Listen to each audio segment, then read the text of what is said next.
Picture this. It's midnight. I'm half asleep in my pajamas, and suddenly there's a pounding on my door like I've just robbed a bank. Two cops are standing on my porch, flashlights glaring, telling me I've been accused of hacking my neighbor's Wi-Fi. And there she is, Linda Hayes, my next-door nightmare, arms crossed, smirking like she's just busted the next cybercrime kingpin. All because I changed my own Wi-Fi password. You'd think that'd be the end of the crazy, but oh, it was just the start. What I found out next turned this petty feud into something straight out of crime drama.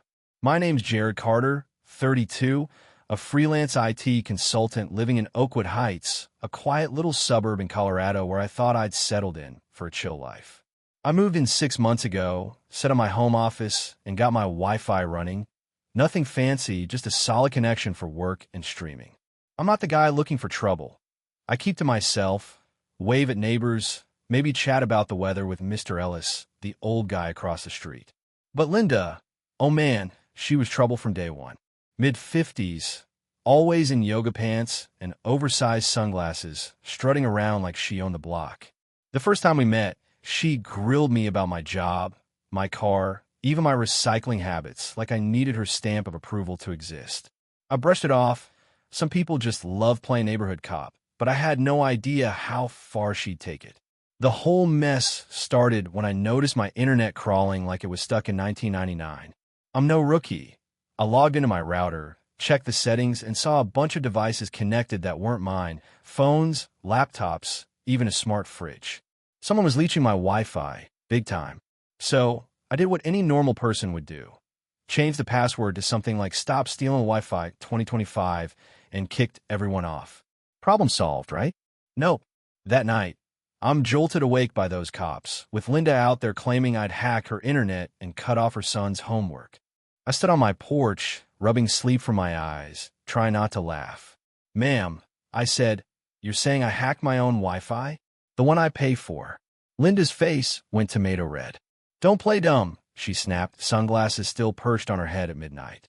"My son and I have been using it for months, and now, poof, no internet. You did something illegal." I blinked, processing that she'd just admitted to freeloading in front of two cops. The older officer, looking like he'd rather be anywhere else, sighed. "Sir, can you explain?" I kept it simple. My internet was slow. I checked my router, saw devices that weren't mine, so I changed my password. That's it. Linda gasped like I confessed to grand theft. "Exactly. You cut us off without warning. That's against the law." I stared at the cops, waiting for them to shut this down, but they just traded a tired glance, probably debating who'd deal with her. The younger one finally said, "Ma'am, he can change his password. It's his network." Linda's jaw tightened, her voice rising. "No, you don't get it. This is a community. We share things. Now my son can't do his homework." I couldn't hold back. "Homework? Your kid's up all night, yelling into a gaming headset, trash-talking strangers online." Linda clutched her chest like I'd slapped her. "How dare you?" The cops had had enough. The older one turned to me. "Sir, want to press charges? Using your Wi-Fi without permission could be theft." I was tempted. Oh, so tempted, but I just wanted peace. "Nah, I'm good. Just want to sleep." They nodded, relieved, and turned to Linda. "Ma'am, stop using his Wi-Fi. Call your provider. Good night." She stormed off, pointing a shaky finger at me. "This isn't over, Jared." I shut the door, muttering, "Yet, bet it isn't." I figured that'd be the end of it, but Linda was just getting started. The next morning, my mailbox was stuffed with handwritten notes, each one crazier than the last. "Shame on you for ruining our community," one said in Linda's loopy cursive. Another read, "God's watching you." The kicker? A petition demanding I restore the Wi-Fi, with Linda's name signed 10 times in different pens. By noon, the neighborhood was buzzing. At the coffee shop, two ladies whispered, "That's the hacker," as I grabbed my latte. At the grocery store, a mom pulled her kid away like I was a virus. Even the mailman, Pete, gave me a pitying look like rough day man. Linda had somehow convinced half the block I was some evil tech genius locking them out of free internet. I was pissed, but more than that, I was hurt. I'd moved here for a fresh start, and now I was the bad guy. No way was I letting her win. That night, I checked my router again just to be safe. That's when I saw it. A device still connected, even after 2 password changes. My stomach dropped. This wasn't Linda. She could barely work her phone. The IP address traced back to her house, but the activity was heavy. Logins, file transfers, transactions. Someone in that house wasn't just stealing Wi-Fi. They were up to something shady. My IT brain kicked into gear, but I felt a chill, too. What had I stumbled into? I needed proof, so I set a trap. I reopened my Wi-Fi under a fake name, Free Neighborhood Net, and installed tracking software to log every move. Within 10 minutes, the mystery device latched on, and what I saw made my jaw hit the floor. This wasn't casual browsing. It was bank accounts, crypto wallets, streaming logins, all being accessed through a private server. Whoever this was, they were hacking, and they were good. I printed the logs, timestamps, everything, my hands shaking a little.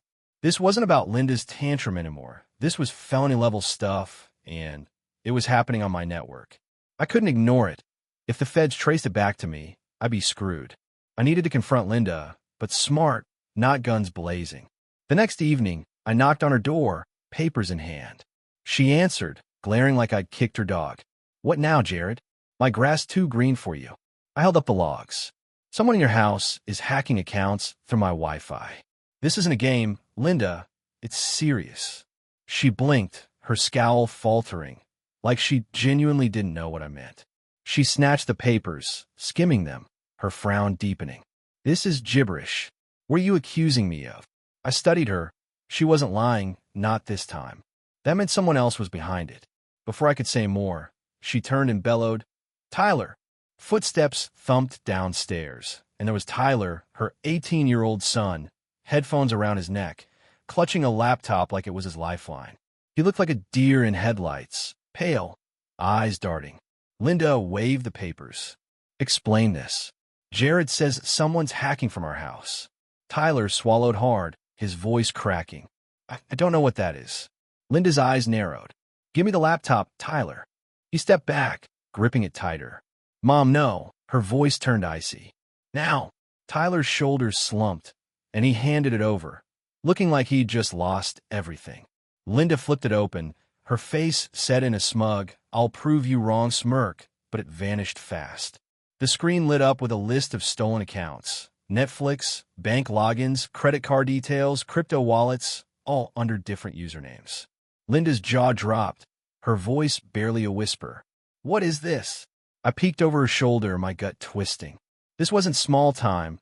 This was a digital crime spree.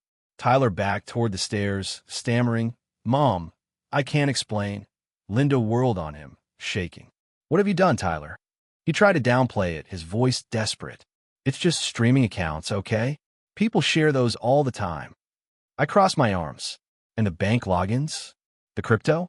You were stealing money." Linda went pale, clutching the table like she might faint. "They can trace this to us." Tyler's face crumpled, and for a second, I almost felt bad for him. Almost. He'd known what he was doing, hiding behind my Wi-Fi to cover his tracks. Linda spun on me, her voice shrill. "This is your fault. You did something to his laptop." I just stared, dumbfounded. "Are you serious? You opened it yourself." She started pacing, muttering, No, this isn't happening," then stopped, her eyes wild. "You won't tell anyone, right? We can forget this. I'll bake you cookies." I snorted. "I'm lactose intolerant, Linda." She clenched her fists, screaming, "I'll pay you." I shook my head. "Your kid's committing cybercrimes. This isn't going away." Right then, like the universe was directing a movie, a loud knock echoed through the house. Tyler froze, Linda's breath hitched, and I turned toward the door. "FBI," a deep voice boomed. "We need to speak with Tyler Hayes." Linda gasped, her eyes darting to Tyler, who looked like he'd seen a ghost. I raised an eyebrow. "Well, that was fast." Another knock, louder. "Mrs. Hayes, open the door. We have a warrant." Linda made a strangled noise, grabbed Tyler's arm, and hissed, "Go upstairs, delete everything." He yanked free, voice shaking. "Mom, it's too late, they know." Linda spun toward me, panic morphing into rage. "You called them." I shrugged. "Lady, I didn't need to. Your kid's been sloppy." The knocking turned to pounding. "Last warning. Open the door." Linda's eyes went wild, and in a move I'll never forget, she grabbed Tyler's laptop, threw it at me like a hot potato. I barely caught it and screamed, "Take it. It's yours. You planted it." I stared, half laughing, half stunned. "You're trying to frame me now?" Tyler groaned, slapping his forehead. "Mom, stop." Before anyone could react, Linda bolted for the back door, flung it open, and, I kid you not, dove through the kitchen window, shattering glass everywhere. We heard a thud, a groan, and what sounded like garden gnomes toppling. Tyler just stood there, muttering, "She's lost it." The front door burst open, and FBI agents swarmed in, guns drawn, moving like they'd rehearsed this 100 times. Tyler raised his hands, looking ready to cry, while an agent grabbed the laptop from me. Another peered out the broken window, radioing, "We need medics, suspects in the gnome pile." Linda was out there, moaning, "I'm innocent." An agent rolled his eyes. "Ma'am, you jumped through a window." They cuffed Tyler, who didn't resist, just kept sighing like he'd been waiting for this. One agent turned to me, flipping through a notebook. "You, Jared Carter? You reported the network activity." I nodded. "Yeah, didn't expect this." He glanced at Tyler's laptop, already open to incriminating files. "You didn't just catch a Wi-Fi thief. We've been tracking this kid for months. Fraud, identity theft, across multiple states." My jaw dropped. "Multiple states?" Tyler groaned, head in his hands, while Linda wailed from the yard, "He's just a kid." The agent sighed. "He's 18, ma'am, an adult." Linda tried one last shot, pointing at me from the grass. "He's the hacker. He framed my baby." The agent gave her a look that said, "Lady, please," and turned back to me. "Your logs helped us confirm his source. Save a lot of people from getting hit." I just nodded, still processing. They hauled Tyler out, Linda limping behind, screaming about lawyers as medics patched her up. The door slammed, and suddenly, it was quiet. Just me, the shattered window, and Linda's crumpled complaint letters on her counter. The next morning, the neighborhood was alive with gossip. Linda's house was empty, a moving truck already parked out front. By noon, she was gone, probably to lick her wounds somewhere far away. Tyler faced a laundry list of charges, wire fraud, identity theft, the works, and was looking at real time. Word spread fast, and the whispers about me being a hacker turned to nods of respect. Mr. Ellis stopped by as I watered my plants, grinning. "Heard you took down a crime ring, son." I laughed. "Just wanted my Wi-Fi back." He winked. "You won, that's what counts." Life settled after that. My internet's fast again, no mystery devices, and I even put a new password, Linda Who 2025 for kicks. The neighborhood feels lighter, like we all exhaled after Linda's reign of drama. I'm back to my routine, coding, streaming, chatting with Pete the mailman about football. But this whole thing stuck with me. One small move, one password change, and I stumbled into something way bigger. It wasn't just about beating Linda. It was about standing up to someone who thought she could bully her way through life. Tyler? I don't hate the kid, but he made his choices, and now he's paying for them. Linda? She built her own trap, and I just handed her the rope. So, here's the thing. Did I go too far, letting the FBI roll in without warning Linda? Maybe I could have handled it quieter, but when someone's stealing from you, lying about you, what's the right call? Have you ever had a neighbor like Linda? Or caught someone red-handed doing something wild? Drop your story in the comments. I'm dying to hear. If this hit you, smash that like button and subscribe. Let's keep these crazy tales coming.